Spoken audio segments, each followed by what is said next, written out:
Hello viewers, welcome to 360 investing. हमें बार बार news में या आर्टिकल्स में ये बताया जाता है कि US economy is sitting on a dead bubble, जहां पर overall debt to GDP is already above 125%, जहां पर आप ये देख पा रहे हो कि डॉलर का जो डोमिनेंस है वो अभी ग्लोबल मार्केट में कम होते जा रहा है।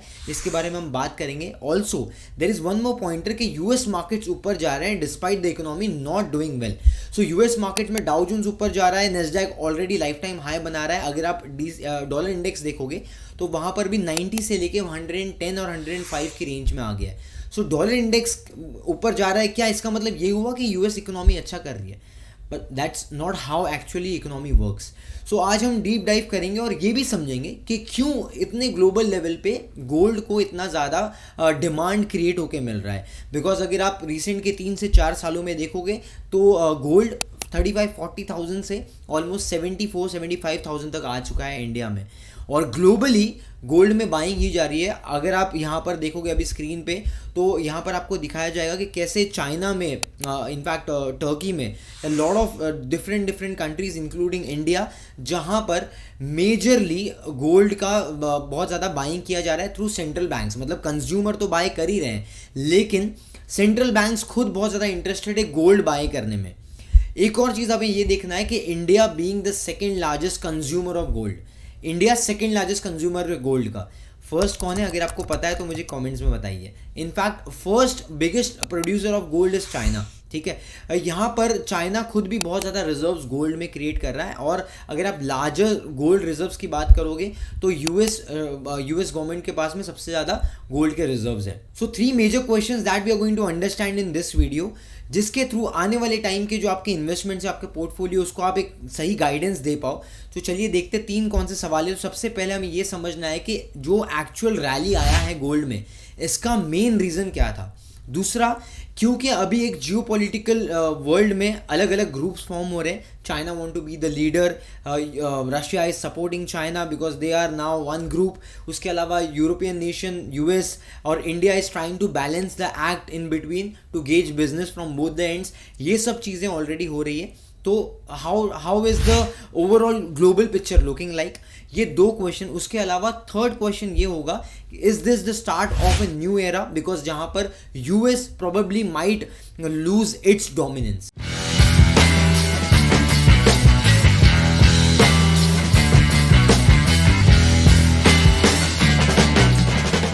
So firstly, to address what actually happened and why we had a massive crazy rally in gold. तो बेसिकली गोल्ड अगर आप पिछले 4-5 साल में देखोगे तो 18% 17% के आसपास रिटर्न्स दिया है। बट देन अगर आप लॉन्गर टर्म में देखोगे 20 से 25 साल के होराइजन में, तो definitely equity markets, Nifty, Sensex has out performed gold. लेकिन ऐसा बीच में क्या हुआ इन 4-5 सालों में, स्पेशली पोस्ट कोविड, इसके बारे में हम चर्चा करते हैं। So what has actually accelerated कि बहुत सारे central banks, central governments buy कर रहे हैं गोल्ड अपने रिजर्व्स क्रिएट करने के लिए।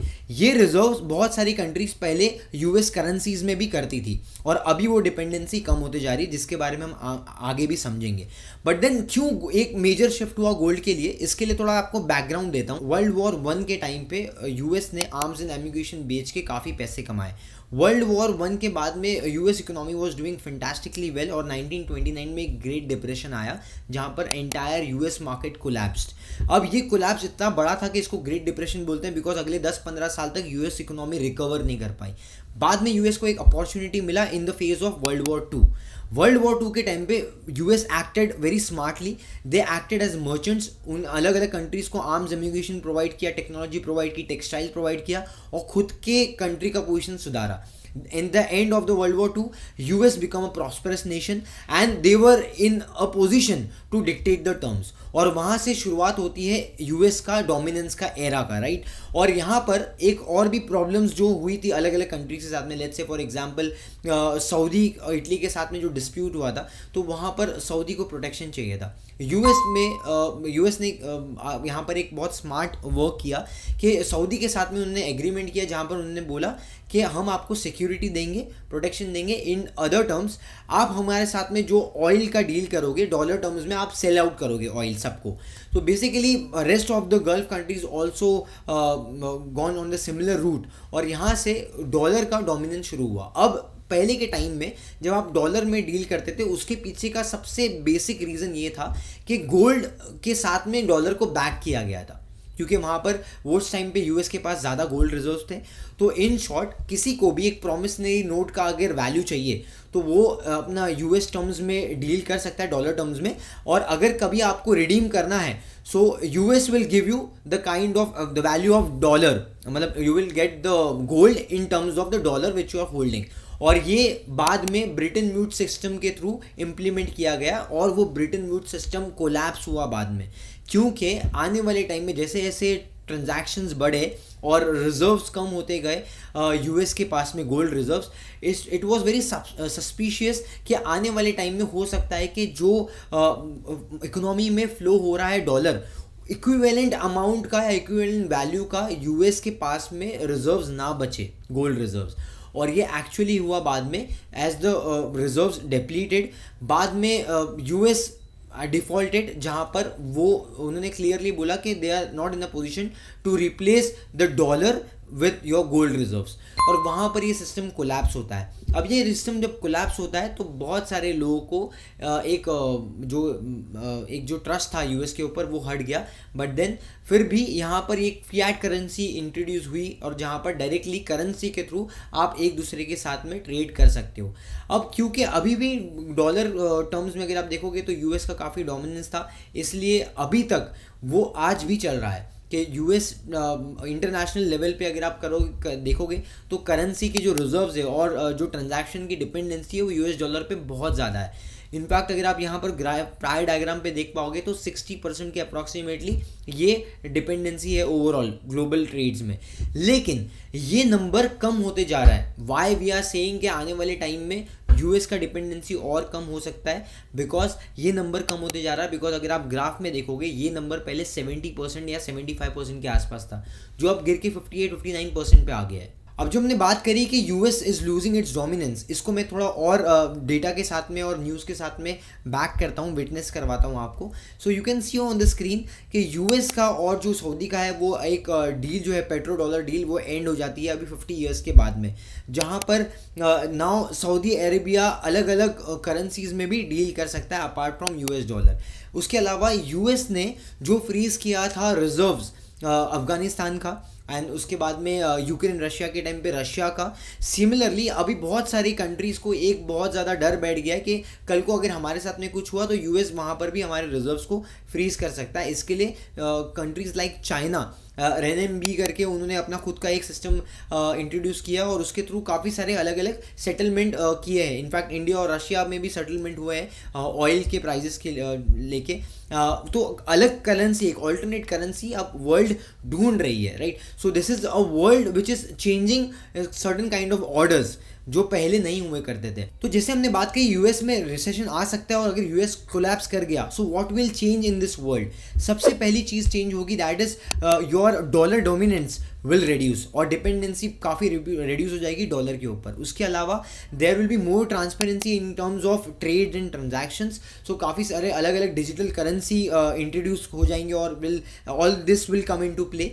तीसरी चीज़ ये हो जाएगी कि आपका जो मैनिपुलेशन हो जाएगा, करेंसी का manipulation, because there is no single dominant player in the entire global markets. So फिर उसके ऊपर आपका जो मैनिपुलेशन होता है ना, ऐसे चाइना ने एक बार मैनिपुलेट किया था अपनी करेंसी को और यूएस बहुत ज़्यादा प्रिंटिंग कर करके अपने जो डेट ऑब्लिगेशन है उसको बार बार पोस्टपोन किए जा रहा है। सो बेसिकली ये सब चीज़ें थोड़ा सा और रिड्यूस हो जाएगा। एक और चीज़ ये होगी कि बार बार जो मनी प्रिंटिंग होती है वो एक्सेस मनी प्रिंटिंग होना बंद हो जाएगी एंड उसके थ्रू जो इमर्जिंग मार्केट्स के ऊपर इम्पैक्ट आता है और अपनी जो वैल्यू है करेंसी की वो भी लूज़ होती है। ये सब चीज़ें नहीं होगी, इन्फ्लेशन ट्रिगर होता है, ये सब ज़्यादा नहीं होगा अगर कोई भी एक डोमिनेंट प्लेयर ज़्यादा नोट प्रिंटिंग कर रहा है as what US is doing at this point in time. And एक और चीज़ ये होगी कि हम आत्मनिर्भर बनने शुरू हो जाएंगे because we are already doing it.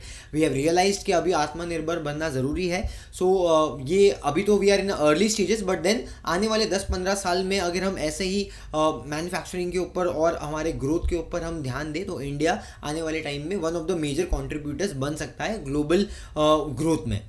अब एक चीज़ जो मैं बताना चाहता हूँ, लास्ट वीडियो में हमने बात की थी कि जापान में भी आपका डेट बर्डन बहुत ज़्यादा है, लेकिन फिर भी उनको रैंकिंग अच्छी मिल रही है। यहाँ पर आप स्क्रीन पे देखोगे तो जो आपका रिजर्व्स होता है, जो ट्रेजरी रिजर्व जापान ने यूएस के बहुत ज़्यादा होल्ड करके रखे हैं। इनफैक्ट चाइना ने भी होल्ड किया है और इंडिया ने भी, काफ़ी सारी कंट्रीज़ ने यूएस के ट्रेजरीज होल्ड करके रखे हैं। आने वाले टाइम में अगर यूएस कोलैप्स होता है तो ये कंट्रीज़ को बहुत ज़्यादा इम्पैक्ट पड़ेगा, राइट। और ये एक और नेगेटिव सिग्नल है जो कंट्रीज़ के लिए, जो कंट्रीज़ का बहुत ज़्यादा एक्सपोजर है यूएस ट्रेजरीज में। अब एक और चीज़ जो आपको देखने मिली, रशिया ने अपने एक्सचेंज पे यूएस डॉलर्स जो ट्रेडिंग होते थे इन सम पार्ट्स, वो कम्प्लीटली बैन कर दिए हैं। इसके अलावा आपको ये भी समझना है कि आने वाले टाइम में, जो हमने सेमीकंडक्टर वाली वीडियो पे जो हमने एड्रेस किया था कि world is going towards semiconductors, so यहाँ पर सेमीकंडक्टर्स का एक बहुत बड़ा एक वॉर चल रहा है यूएस और चाइना के बीच में, और that's the reason China also wants Taiwan. अब चाइना और ताइवान के बीच में क्या रिलेशन है, क्यों चाइना को ताइवान चाहिए, आपको ये समझना है तो सेमीकंडक्टर वाला दोनों पार्ट का वीडियो मैं अपने डिस्क्रिप्शन में दे दूंगा, वो आप देख सकते हो। अभी तक आपको अगर ये वीडियो समझ में आ रही है, do smash the like button, also let us know something, some key learnings in the comments. With this आगे बढ़ते हैं। अब आगे अगर आप ये बात करोगे कि आने वाले टाइम में इकोनॉमी किस तरीके से दिखती है और how can we shape up our investments, so basically one should understand this कि आने वाले टाइम में लोगों को ये समझ आ रहा है कि यूएस का जो डेट सीलिंग है वो ऑलरेडी एक्सटेंड होते जा रहा है और यूएस के ऊपर डेट बर्डन बढ़ते जा रहा है। अब जब डेट बर्डन के थ्रू यूएस अगर डिफॉल्ट करता है, it will impact lot of emerging markets like India, like Vietnam, Bangladesh, बहुत सारे। इनफैक्ट जो इकोनॉमी में क्राइसिस चल रहे हैं लाइक श्रीलंका और या फिर पाकिस्तान बोल सकते हो, या वेनेजुएला बोल सकते हो, अर्जेंटीना बोल सकते हो, ये सब कंट्रीज़ में हायर इन्फ्लेशन है और यहाँ पर इनकम नहीं आ रही है, ग्रोथ नहीं आ रही है इकोनॉमी में। अब ये इकोनॉमी में जिसके पास ग्रोथ नहीं है या सिस्टम कोलैप्स कर गया है, वो क्या करते हैं, वो आईएमएफ, वर्ल्ड बैंक के थ्रू पैसे मांगते हैं ताकि वो अपने पॉलिसीज़ को री इनिशिएट कर पाए और उसके बाद में they can bring their economy back on track, right.